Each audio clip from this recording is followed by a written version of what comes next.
The South Dakota Rock and Roll Hall of Famer and Sioux Falls guitar instructor Jeff Gunderson has been into music his entire life. While some of you may know him as a member of his former band Wakefield or through his time teaching at Augustana, Gunderson is hoping you'll take a listen to what he's been up to lately.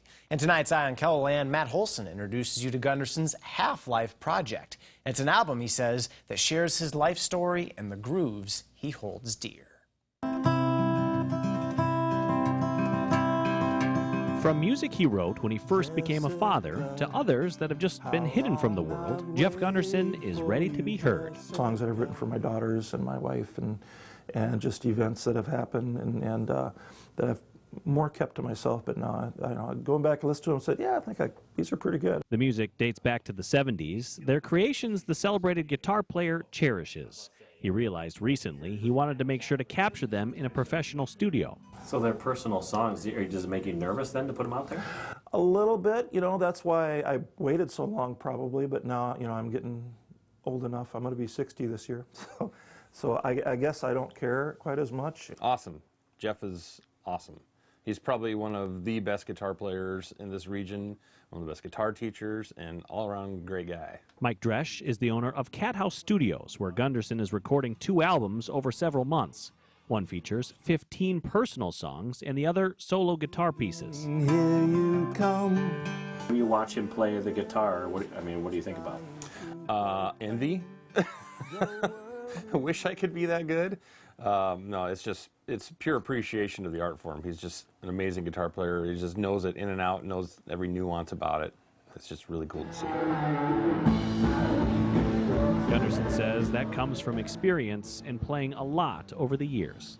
In Wakefield, an original band, we used to play a lot of times 7 nights a week we'd be playing. The band's success led to a South Dakota Rock and Roll Hall of Fame induction. Former bandmate Evan Jones even makes an appearance on these new works, providing what Gunderson calls the frosting on some songs.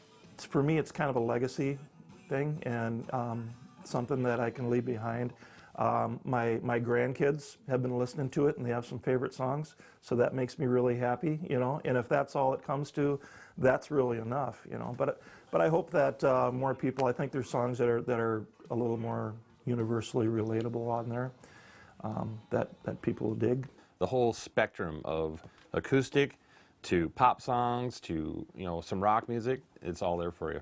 So you think you want your freedom. Gunderson says the album tells his life story. It also shows off his musical talents, from singing to playing electric, steel string, nylon string, bass guitar, harmonica, and even a sitar. Think you're on your own. It's been 10 years ago, actually this year, that I left my full-time insurance underwriting job and left my benefits and everything and decided to start trying to make my living just with my guitar, teaching and playing. It seems to be paying off. Gunderson is sought after for local gigs, and now fans will be able to hear more of his music wherever they are. I'm very proud of it. I like listening to it, and I'm kind of picky. Mike says I'm not the most picky person he has. I've been a guitar player for over 35 years, and I know what a good guitar player is because that's what I aspire to be, but having Jeff here, it's like legend status here in Sioux Falls. Jessica.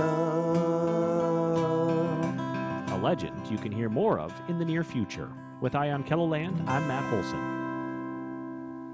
Gunderson says the album should be released during the first week of August. If you'd like to learn more about him, go to this story at KELOLAND.com, where we have a link to his website.